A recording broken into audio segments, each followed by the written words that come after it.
Business Redefined, in association with KCB Female-Led and Made Enterprise.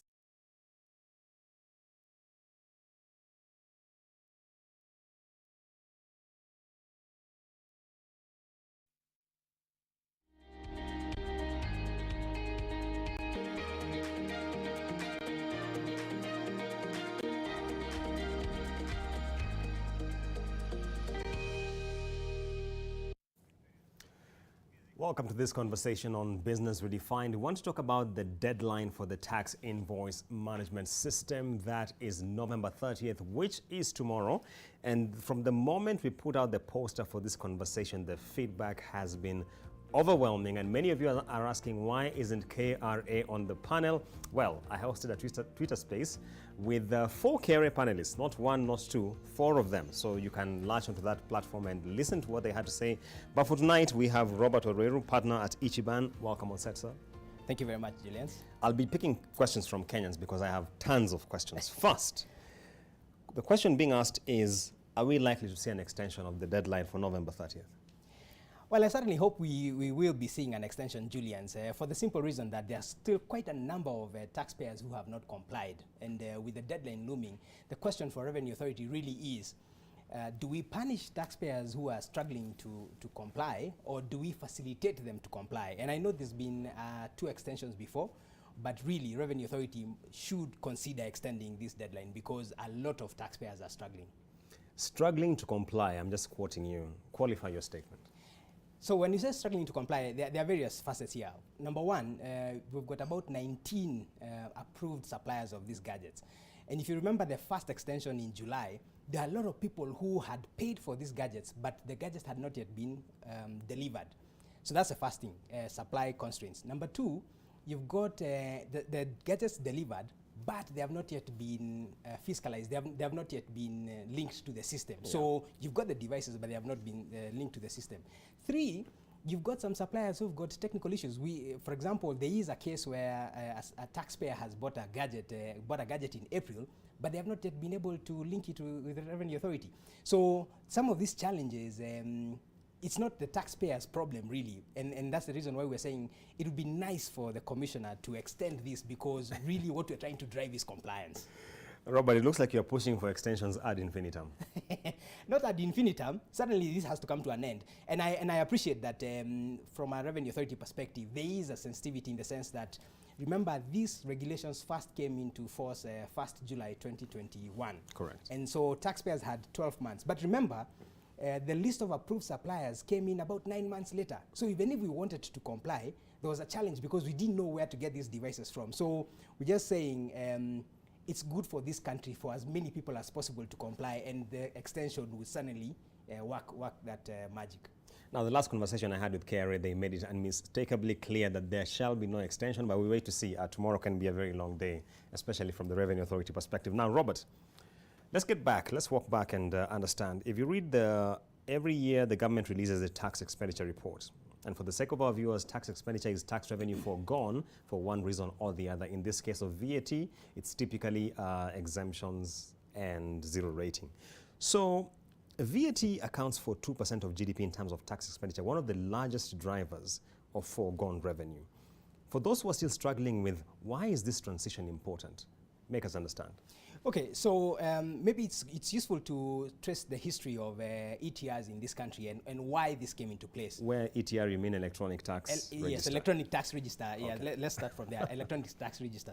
So what happened is that in 2004, after the new administration came in, they realized that there is a huge issue in terms of the performance of VAT. And the simple reason was taxpayers were charging VAT. So for example, contractors, you charge government VAT, but then you don't remit it to Revenue Authority.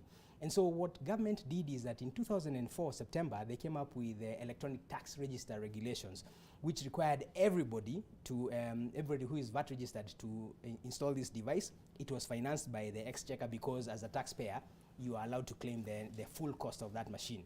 And so with that, you saw an increase or a better performance of VAT. Yeah. Now you talked about the expenditure being 2%. Right now, VAT is performing at about 3.9% of GDP. So you can see that this additional 2% expenditure is what where the problem is. However, VAT has performed above 6% of GDP in the past. In fact, when Kenya's tax to GDP ratio was about 18%, VAT accounted for about a third of that. But you see right now, we are about 25% because it's about 3.9% of about 16%. Yeah. And so that is the problem with the VAT. The Revenue Authority has been looking at it and saying this tax head is underperforming. And it's got a lot of potential because it's a consumption tax. You know, everybody, for as long as you buy something, then you have to pay the VAT. And so this is what gave rise to the tax invoice management system, TIMS, that we are talking about today, and which is essentially allowing Revenue Authority to access a taxpayer's records on a real-time basis as far as VAT is concerned. Okay. So this was the genesis of this, and this is the reason why we are saying we are pleading for an extension, because it is for the good of this country, as many people as possible paying their VAT, because that will drive the VAT compliance in this country. Robert, I'm wondering, how is it that Kenya is lagging behind markets like Rwanda as far as this is concerned? Well, Julian, that's an interesting question, because part of the problem is some of these countries like Rwanda, for example, Ghana, Egypt, they have adopted web-based solutions so that I don't need to buy hardware. You see, the problem in Kenya we are facing right now is that we have to first of all buy the hardware, which is then integrated to Revenue Authority's systems so that it can report, because the essence is really real-time reporting.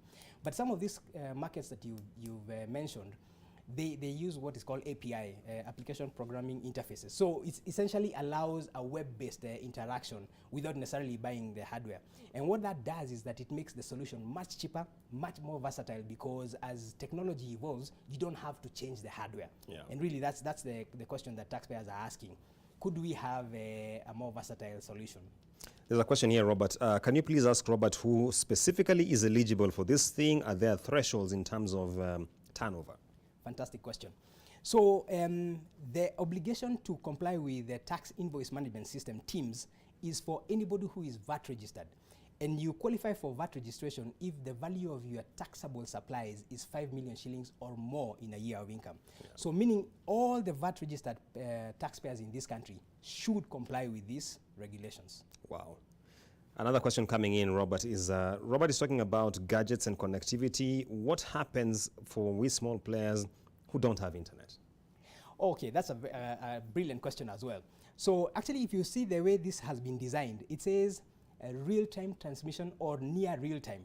So what happens is that if you don't have internet, the machine is supposed to back up that data, and then the minute you get an internet connection, there's a flurry of activity as it sends the data to Revenue Authority. So it doesn't matter even if you don't have internet for an extended period of time, the system will back that data up, and then the minute you're connected, automatically it transmits to Revenue Authority. Interesting question coming here, Robert. I don't mean to be a skeptic, but let me just ask, what are the penalties for non-compliance? You get where this guy is coming from? Oh, no, I mean, certainly. I mean, look, it's a very, very tough economy out here. Now, under the regulations, the TIMS regulations, if you do not comply with the requirement to put in a TIMS machine, then your penalty under Section 63 of the VAT Act is 1 million shillings. Now, I'm trying to buy a machine for 100,000 shillings, and I'm not able to buy it for whatever reason, but you want to impose a penalty of 1 million shillings. And we're not saying that the commissioner will impose, because it's not a mandatory imposition of a penalty, but you know, they could possibly make examples of people. So the penalty is very expensive. 1 million shillings. That's very expensive. Okay. Something you alluded to, and there are many questions actually coming on that note. For those of us who have purchased these machines and we are having struggles with integration, what happens? Well, under the regulations, if you have a problem with the integration, you are required to notify the commissioner. And when you notify the commissioner, then the commissioner does have the leeway to extend for you that integration. And actually, that's a provision of the law that the commissioner used to extend the first 2 times. So if you've got a problem with the machine, notify the commissioner, then they will extend. If the machine malfunctions, again, notify the commissioner within 24 hours. Notify the commissioner within 24 hours so that then the penalties don't kick in. I see. And another question coming in here, is there a place or room for upgrading our current machines?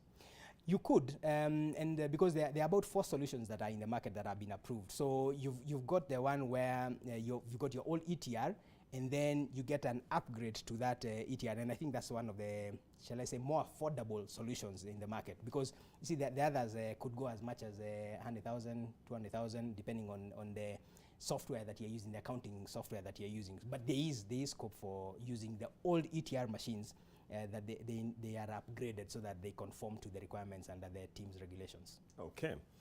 A lady on Twitter is asking, for those of us who deal in products which have different rates of VAT, what happens? And I'd imagine they're looking at petroleum at 8%, other products at 16%.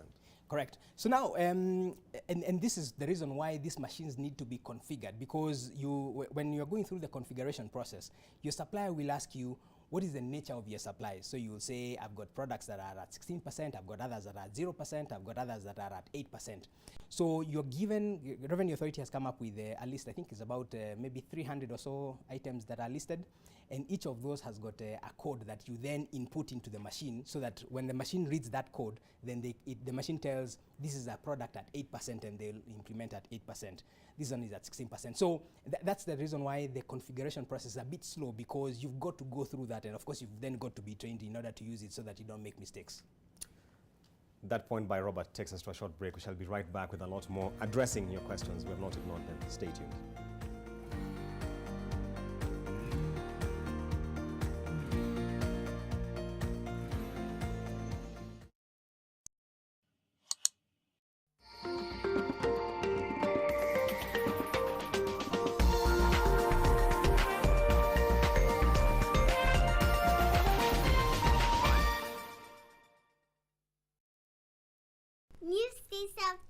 Concentrate is my mom's choice. 1.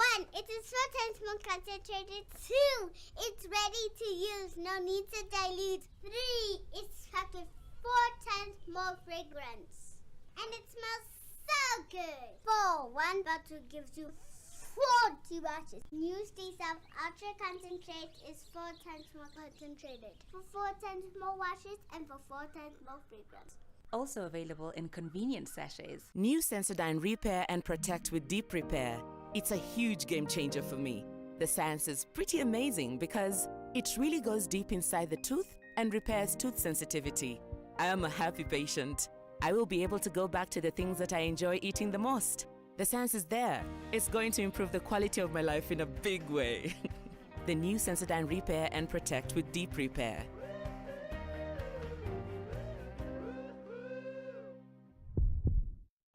For an exclusive fragrance experience, try Nivea Men Deep Impact Body Lotion with a long-lasting woody fragrance, deep moisture, and a fresh skin feel.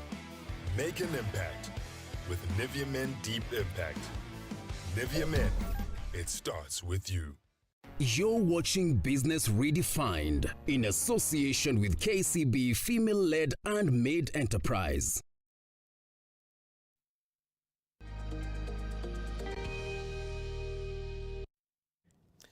Glad to have you back on Business Redefined. Welcome back to this conversation. We are focusing on the deadline for tomorrow. We are actually just counting hours to the November 30th deadline. Quick question here from @Mutai #_keep.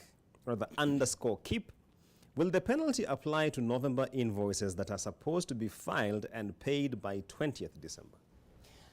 In my view, no, because the deadline for compliance is 30th of November, meaning that any invoice that you issue post that date must go through a TIMS machine.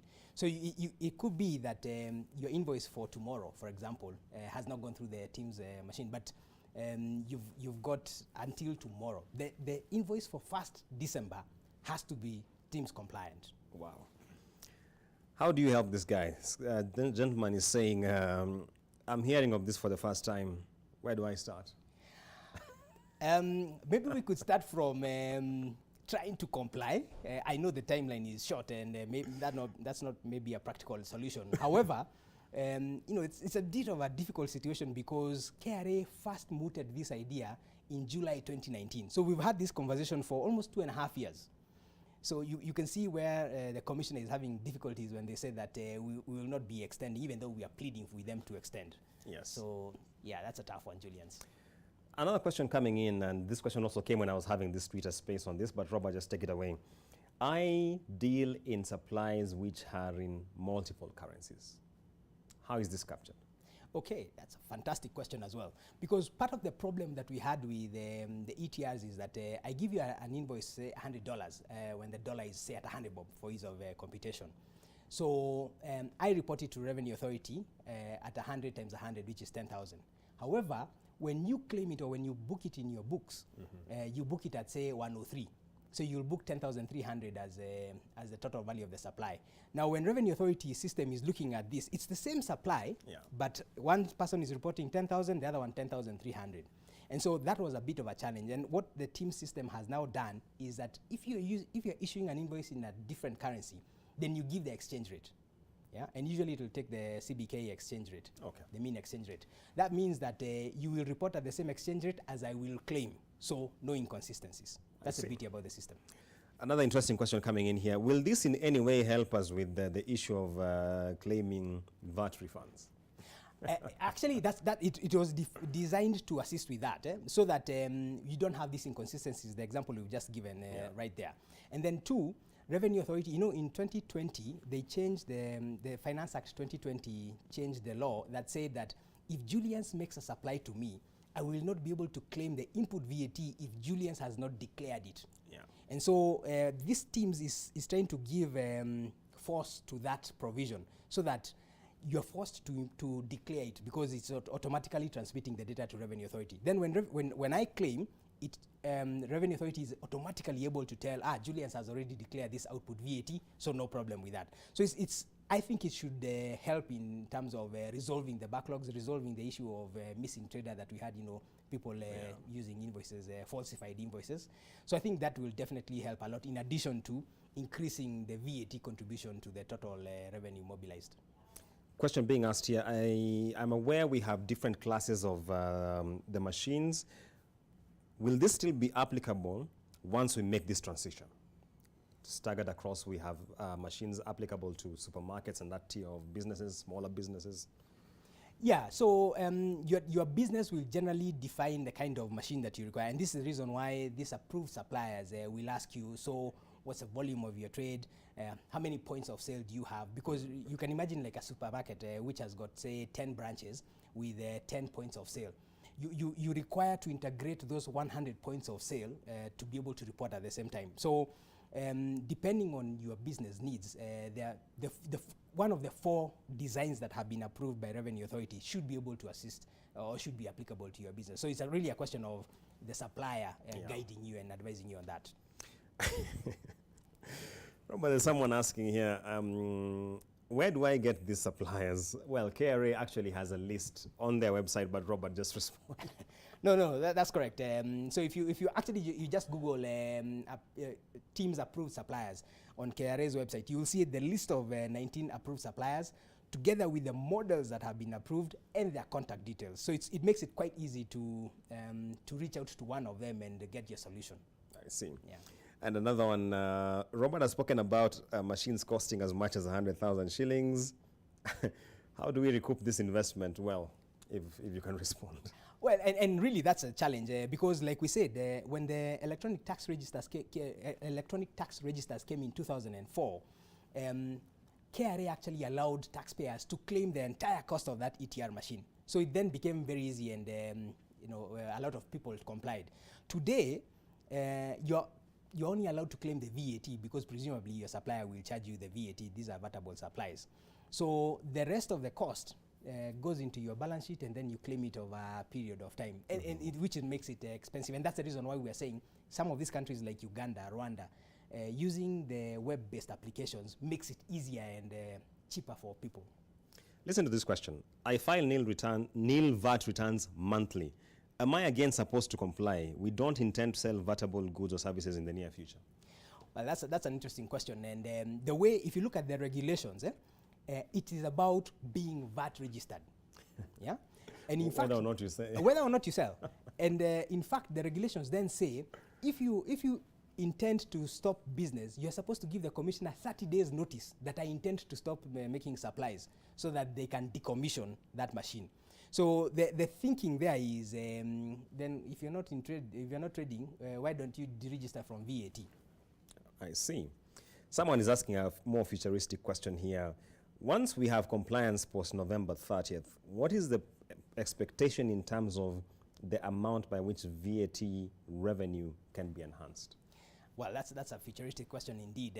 But I think the projections are that at least Revenue Authority is hoping to get to around 5-6% of GDP. You know, last year, to put these things into context, last year the total VAT collected, that is to the period 30th June 2022, was about 523 billion shillings out of the 1.9 trillion. So you can see it's about 27 or so percent without this TIMS being in force. But according to Revenue Authority, the projection is that they are going to be able to seal those loopholes, and that is likely to get to about 33%, 1/3 of the collections. So if you're talking about a target of 2.2 trillion, 1/3 of that, maybe 720, 750 billion, it's a big number. Let's just put it that way. And that's one of the reasons why Revenue Authority is moving towards this. If you look at countries like Rwanda, that it has really helped them plug that leakage. Someone is asking here, what happens where a VAT-registered business person procures from an unregistered supplier? So, very good question. And it goes back to the amendment in the Finance Act 2020. If that supplier has not declared the output VAT, meaning the VAT that they have charged you, you can't claim. You cannot claim it. Exactly. And so what you'll see is that very soon, I will not agree to deal with somebody who is not compliant, because then it's an additional cost to me in the sense that I cannot claim that input VAT. And that's the thinking around this, TIMS compliance. Yes. Yeah. Interesting question here, Robert, and I see we're running out of time. But someone is asking that now that we see we are moving the route of Rwanda, as has been said, should you also expect VAT in the next Finance Act to be at 18%? I certainly hope not. No, I certainly hope not.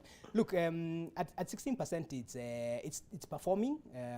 We don't believe that there is a need to increase it, at least from a practitioner's perspective. We don't think that there's a need to increase it, and particularly because as a globe or globally, we're seeing signs of a recession. So what you want to do is encourage consumption so that you can sort of show up demand. And so if you increase the VAT, the cost of this VAT, together with the cost of living and everything that we are talking about, then I think you're going to have a difficult time. And plus, you're giving more incentive to people to try and cheat around their tax obligations. So I certainly hope that in our lifetimes we don't see an 18% VAT again. I mean, Mweraria demonstrated to us that with a reduction in the VAT rate, you can actually collect more, and that's the principle. And that's the late Finance Minister, David Miraria. May you rest in peace. So tell me, someone is asking, did Robert really speak about a 1 million shillings penalty?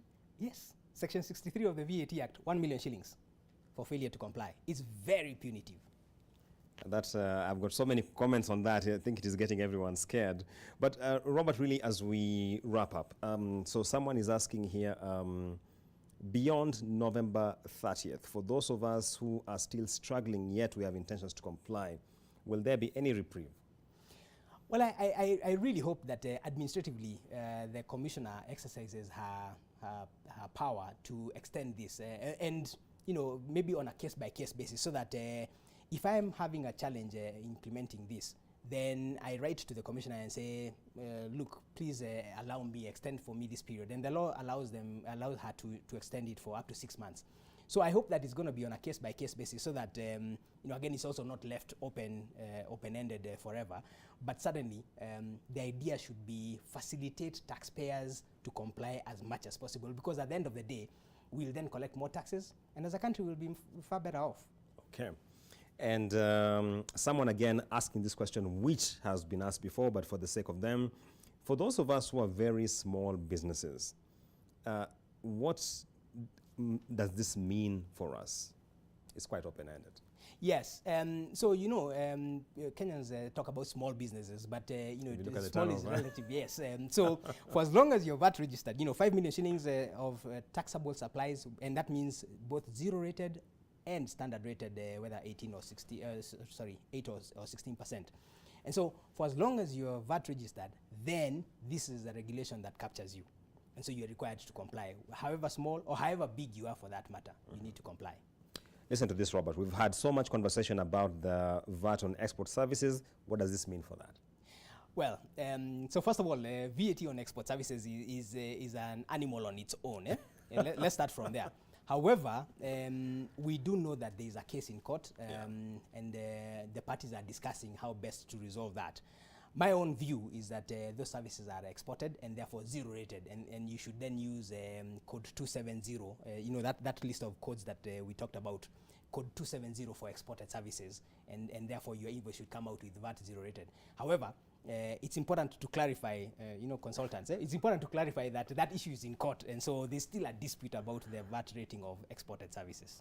That section actually needs a whole business redefined by itself just to discuss it. Robert, as we come to the tail end of this conversation, someone is asking the question around, is VAT really underperforming as a source of tax revenue when you compare it to other tax heads? I think it is. It's actually, the word that's been used is that it's punching below its weight. And for this reason, you see, this is a consumption tax. It doesn't matter who you are. If you buy fuel, for example, unless you're driving an electric car, if you buy fuel, then there's an 8% VAT charge on that. And so the question that government has been asking itself is, why is it that the GDP is growing, which would presumably mean higher consumption, but VAT is not growing at the same rate? Yeah. And that part of that is explained by the expenditure that you talked about, the tax expenditure, the waivers and the exemptions, zero rating. But the other part is that perhaps government is not able to collect the proper VAT in these transactions. And that's the reason why they're asking for real-time visibility of these transactions. The minute you make a sale, immediately, in fact, that invoice comes out with a QR code, quick response code. So if I scan that code, then I'm able to tell whether that's a valid invoice or not. Yeah. And that's the idea. My director tells me we're out of time. Robert, your final remarks? My final remarks is I really, really hope that the commissioner exercises the discretion to extend this, because the more people who come into the tax net and pay VAT, then the better it is for this country. I think the penalties are quite stiff. Unfortunately, that's the law. And even then, I hope that the discretion will be exercised to support businesses so that you're not imposing these penalties. Thanks, Robert. Thank you so much to our viewers for your questions. I haven't captured all of them, but trust me, we shall continue. Especially tomorrow, we'll keep an eye on any development coming from the Revenue Authority, just to bring it to visibility for yours and my sake. Stay tuned to NTV.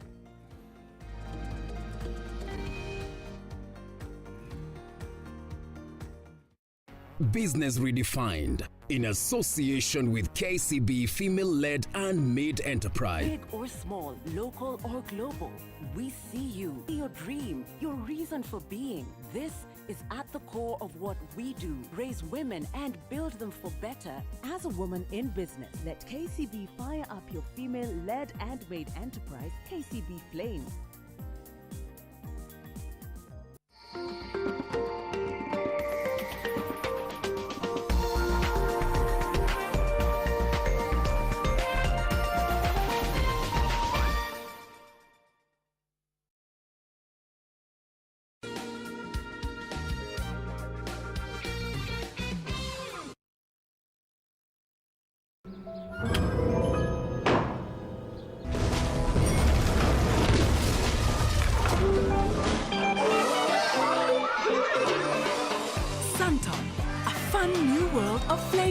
Fruity freshness in every sip.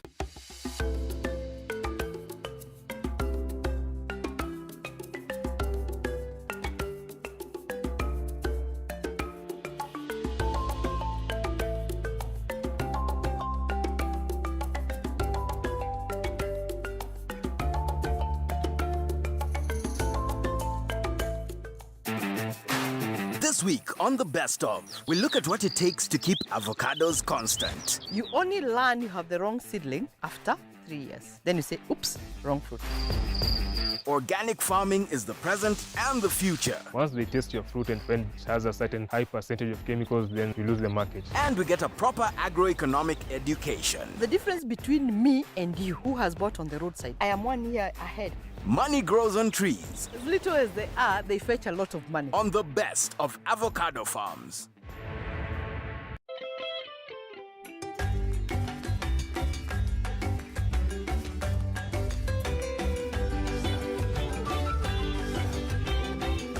Crystal Rivers Residences, the future of fine living. The 2022 FIFA World Cup will see the best footballers on the planet do battle. African champions Senegal are aiming to emulate the heroes of 2002. Jan Sommer is set to surprise with Switzerland again. And Spanish sensation Ansu Fati is ready to make his mark on the biggest stage. The clock is ticking on the countdown to Qatar. Centum Real Estate offers you an opportunity to own a home in a serene environment. Talk to us today on 0713 877 777 or text 2 Rivers to 22365.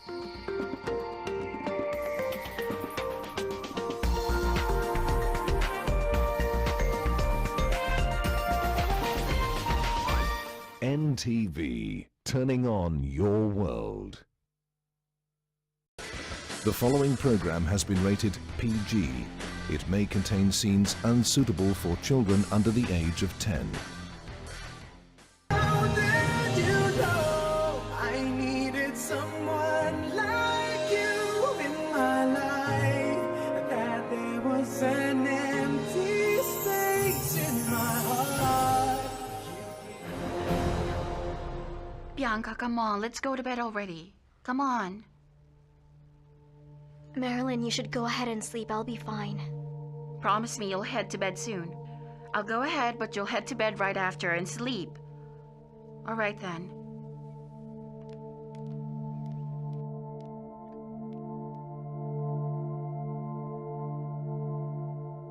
So if I were to replace the numbers here with letters from what she texted, I could replace the 6 with an O. That would make that spell out house. But what about the other letters? House. If that's the case, what is this?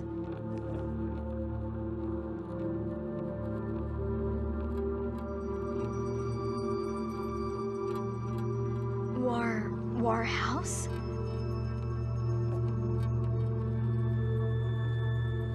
Wash house?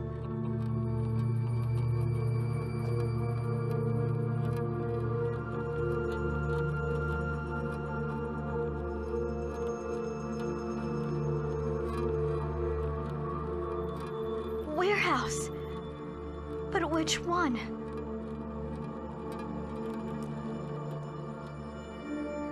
Tinak. Itnak.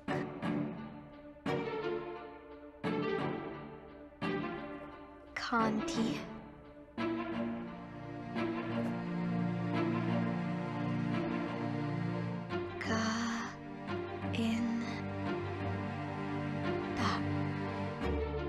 Kainta? A warehouse in Kainta?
Oh, thank goodness.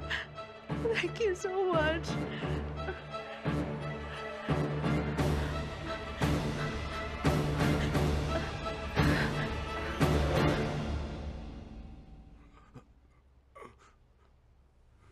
JJ! JJ! Grandpa? Wait, where's Bianca? I don't know. Marilyn! Hey, Marilyn! Marilyn? Marilyn? Grandpa, what's wrong? Where's What is Bianca? it? I'm not exactly sure where she is. She's not upstairs. Where could she be? She's not in her room? She's not. Oh no, I think she left to look for her mother. Hey, Jay. Good evening, Gabriel. Is Bianca there with you? She's not. Why? Well, when my grandfather and I woke up, she was missing. We're just worried because she went to look for her mother. Jay, stay there with Grandpa Ben for a bit. I'm on my way now. Thank you so much, Gabriel.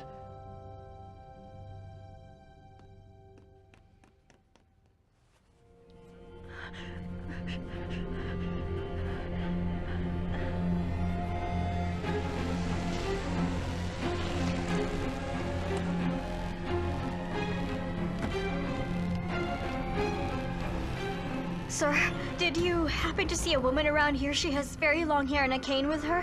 Oh no, I haven't.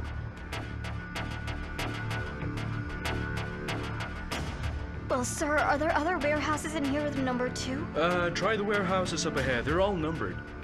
Okay, thank you. All right.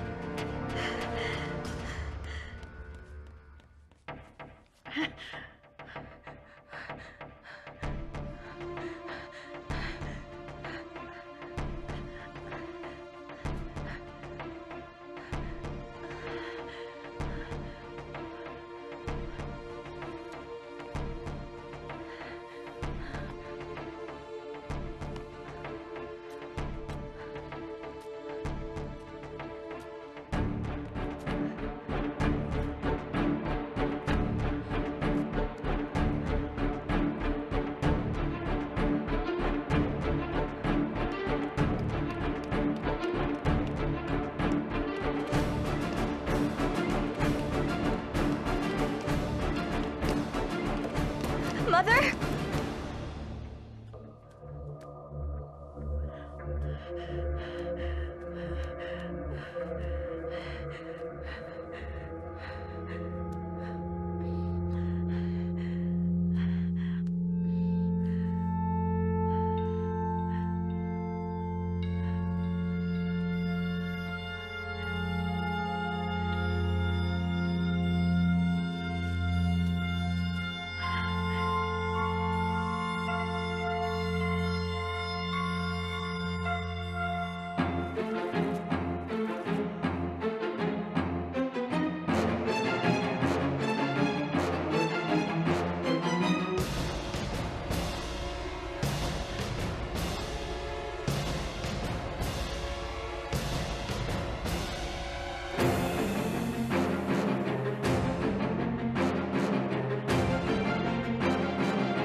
Mother?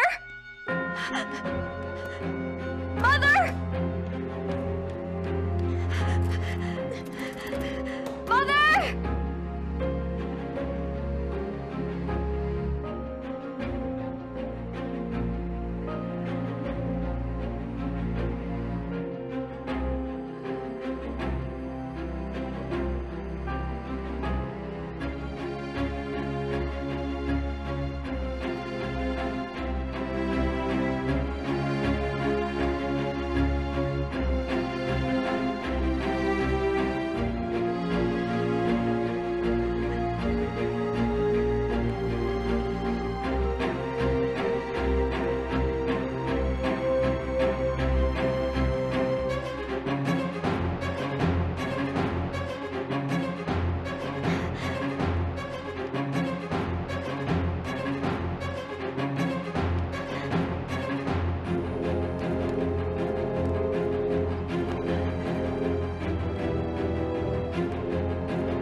Hello, Mother? Bianca, Where are you? I'm already here. Bianca, I'm here in warehouse 20. Mother? Mother! Bianca? Mother. 20.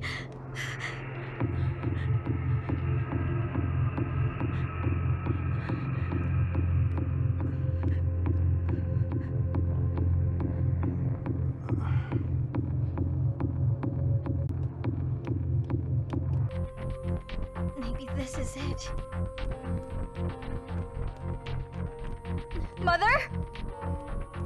Mother? Mother?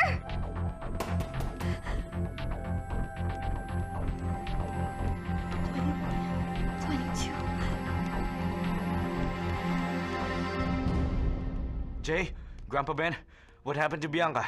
Well, I'm not exactly sure. The moment I woke up, Bianca was already gone. Even JJ doesn't know where she ran off to. Do you know where she could have gone off to now? Take a look at this.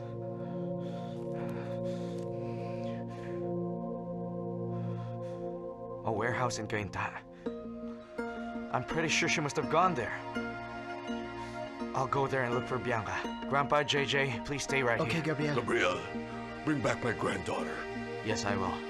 I have to go. Okay, please be careful.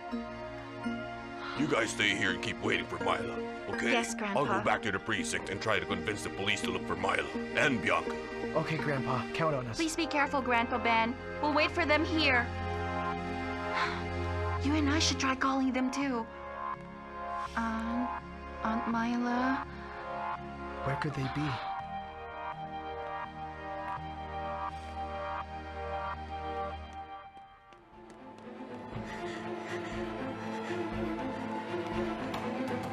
Mother? Mother!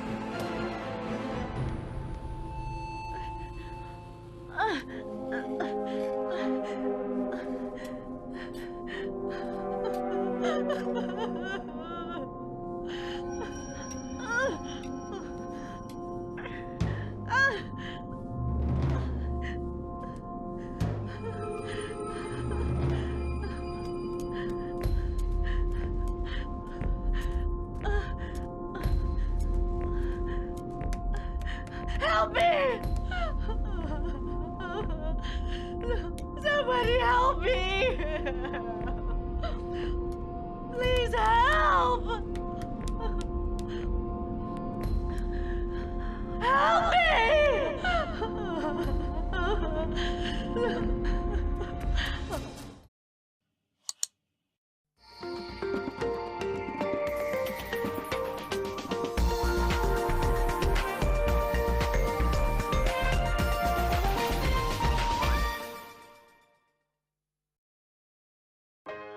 Imperfections, blackheads. Try Garnier's Pure Active 3-in-1 Charcoal, powered by salicylic acid and purified charcoal to reduce pimple-causing germs by 99.5%. One product, 3 uses for a pure skin.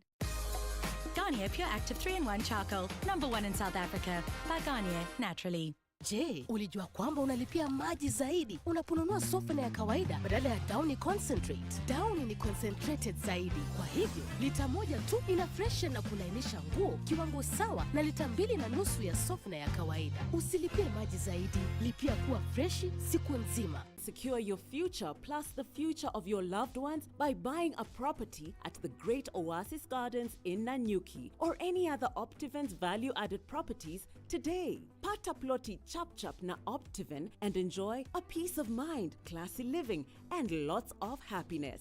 Start the journey now with as low as 149,000 Kenya shillings and get 3,000 shillings cash back. Call us today on 0790 300 300. So what are you waiting for? Pata ploti chap na Optiven. They say it's in your nature. It's a woman thing. On the outside, it's a light that shines bright. Inside, it's a fire that burns with fight. It's having a dream and pursuing it, making a plan and working it. It's starting a business and owning it, big or small, local or global.